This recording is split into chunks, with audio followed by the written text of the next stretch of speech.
Morning student.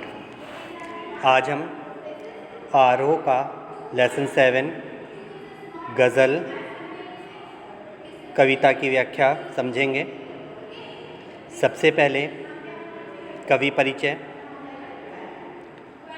Dushyant Kumar का जन्म उत्तर प्रदेश के राजपुर नवादा गांव में 1933 में हुआ। इनके बचपन का नाम दुष्यंत नारायण था। प्रयाग विश्वविद्यालय से इन्होंने एमए किया तथा यहीं से इनका साहित्यिक जीवन आरंभ हुआ। वे वहाँ की साहित्यिक संस्था परिमल की गोष्ठियों में सक्रिय रूप से भाग लेते रहे। परिमल एक साहित्यिक संस्था है जिसमें बहुत से लेखक और कवि मिलकर सभाएं करते थे और अपनी अपनी रचनाओं पर विचार विमर्श करते थे। नए पत्ते जैसे महत्वपूर्ण पत्र के साथ भी दुष्यंत कुमार जी जुड़े रहे। इन्होंने आकाशवाणी और मध्य प्रदेश के राजभाषा विभाग में काम किया। अल्प आयु में इनका निधन 1975 ईस्वी में हो गया, अर्थात 1975 में। अल्पायु मतलब कम उम्र में। रचनाएं, इनकी प्रमुख रचनाएं निम्नलिखित हैं। काव्य संग्रह हैं सूर्य का स्वागत, आवाज़ों के घेरे, साए में धूप, जलते हुए वन का वसंत। कुछ गीति नाट्य भी लिखे हैं जिनमें एक कंठ विषपाई उपन्यास लिखे हैं। छोटे छोटे सवाल, आंगन में एक वृक्ष, दोहरी जिंदगी। जो हमारे पास प्रस्तुत पाठ है गज़ल, यह है दुष्यंत जी की लिखी साए में धूप संग्रह से ली गई है। गज़ल का कोई शीर्षक नहीं होता, उसे कोई शीर्षक नहीं दिया जाता, अतः यहाँ भी उसे शीर्षक न देकर केवल गज़ल कह दिया गया है। गज़ल एक ऐसी विधा है, विधा मतलब लिखने की शैली, जिसमें सभी शेर स्वयं में पूरे होते हैं और स्वतंत्र होते हैं। अर्थात गज़ल में जो शेर लिखे जाते हैं, पहला शेर, दूसरा शेर, तीसरा शेर, तो प्रत्येक शेर अपने में स्वतंत्र होता है और पूर्ण होता है अपनी बात को प्रकट करने में। उन्हें किसी कर्म व्यवस्था के तहत पढ़े जाने की दरकिनार नहीं रहती। आपका जौन सा मन करे आप पहले वो शेर पढ़ सकते हैं। इसके बावजूद दो चीज़ें ऐसी हैं जो इन शेरों को आपस में गूंथकर एक रचना की शक्ल दे देती हैं। एक रूप के स्तर पर तुक का निर्वाह और दो यानी दूसरा अंतर वस्तु के स्तर पर मिजाज का निर्वाह। इस गज़ल में पहले शेर की दोनों पंक्तियों का तुक मिलता है और उसके बाद सभी शेरों की दूसरी पंक्ति में उस तुक का निर्वाह होता है। गज़ल में राजनीति और समाज में जो कुछ चल रहा है, दुष्यंत जी ने उसे खारिज करने और विकल्प की तलाश को मान्यता देने का भाव प्रमुख बिंदु के रूप में प्रकट किया है। तो अब हम चलते हैं अपनी गज़ल की ओर। तो गज़ल का पहला शेर है, कहाँ तो तय था चिरागा हर एक घर के लिए, कहाँ चिराग मयस्सर नहीं शहर के लिए, यहाँ दरख्तों के साए में धूप लगती है, चलो यहाँ से चलें और उम्र भर के लिए। तय माने निश्चित, चिराग माने दीपक, हर एक प्रत्येक, मयस्सर का मतलब उपलब्ध होना, दरख्त यानी पेड़ वृक्ष, साए मतलब छाया, और धूप यहाँ जो प्रयोग किया गया है वो कष्टों के लिए और दुखों के लिए प्रयोग किया गया है। तो धूप का अर्थ हो गया कष्ट या दुख।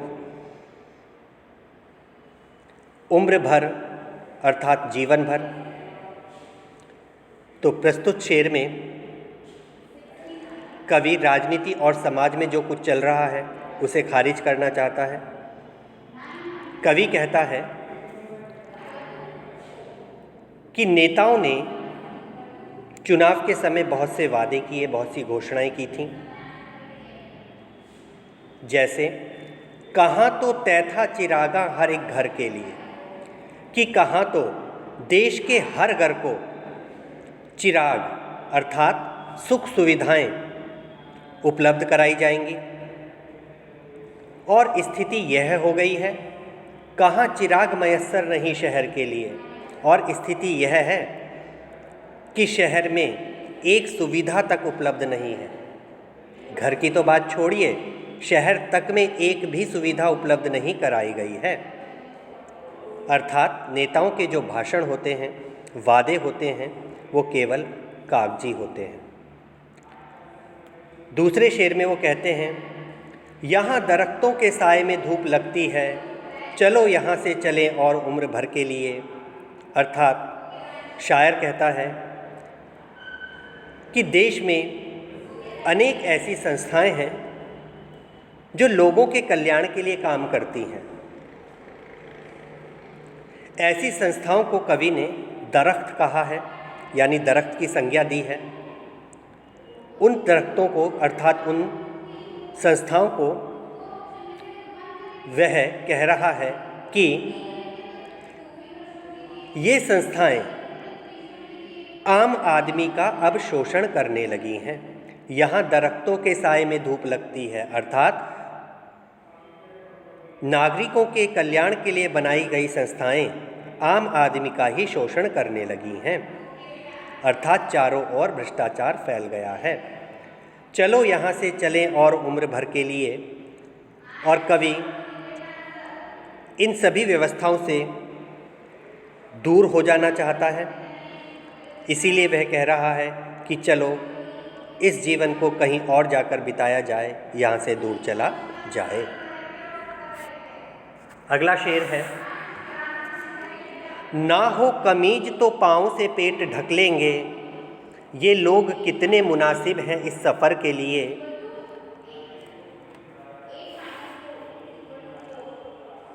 कवि आम व्यक्ति के विषय में बताता है कि ये जो आम व्यक्ति होते हैं, गरीब लोग होते हैं, अर्थात जिन लोगों का शोषण किया जाता है, ये लोग कभी शासकों के विरुद्ध आवाज़ नहीं उठाते, अर्थात सरकारों के खिलाफ आवाज़ नहीं उठाते हैं। ऐसे लोग अभावों में जी लेते हैं। ना हो कमीज तो पाँव से पेट ढक लेंगे, अर्थात यदि उन्हें पहनने के लिए कमीज नहीं मिलती तो वो अपने पेट को, नंगे पेट को अपने घुटने मोड़कर उससे छुपा लेते हैं, अर्थात वह शिकायतें नहीं करते। ये लोग कितने मुनासिब हैं इस सफ़र के लिए। और ऐसे ही लोग शासकों के लिए उपयुक्त होते हैं, सरकार के लिए उपयुक्त होते हैं, क्योंकि इनके कारण उनकी मनमानी चलती रहती है और उनका राज शांतिपूर्वक चलता रहता है। अगला शेर है, खुदा नहीं ना सही आदमी का ख्वाब सही, कोई हसीन नजारा तो है नज़र के लिए। इस शेर में शायर कहता है कि खुदा नहीं ना सही, अर्थात भगवान नहीं है तो कोई बात नहीं, आदमी का ख्वाब सही, कम से कम आदमी का सपना तो है। अर्थात भगवान है या नहीं पता नहीं, चाहे सपने में ही सही, भगवान आदमी के लिए सपना ही है, पर है। कहने का तात्पर्य ईश्वर है या नहीं पता नहीं, पर मनुष्य कल्पना करता है कि ईश्वर मनुष्य की मदद करता है। कोई हसीन नज़ारा तो है नज़र के लिए। इस कल्पना के जरिए उसे आकर्षक दृश्य देखने को मिल जाते हैं और उसका जीवन कट जाता है, अर्थात वह ईश्वर को याद करके अच्छे दिनों के ख्वाब सजा लेता है और इस तरह वह अपने जीवन को काट लेता है। अगला शेर है, वे मुतमईन है कि पत्थर पिघल नहीं सकता, मैं बेकरार हूँ आवाज़ में असर के लिए। कहने का तात्पर्य, मुतमईन का मतलब होता है आश्वस्त हो करना, विश्वास दिलाना। वे मुतमईन है कि पत्थर पिघल नहीं सकता। शायर कहता है कि आम व्यक्ति को विश्वास है कि ये भ्रष्ट व्यक्ति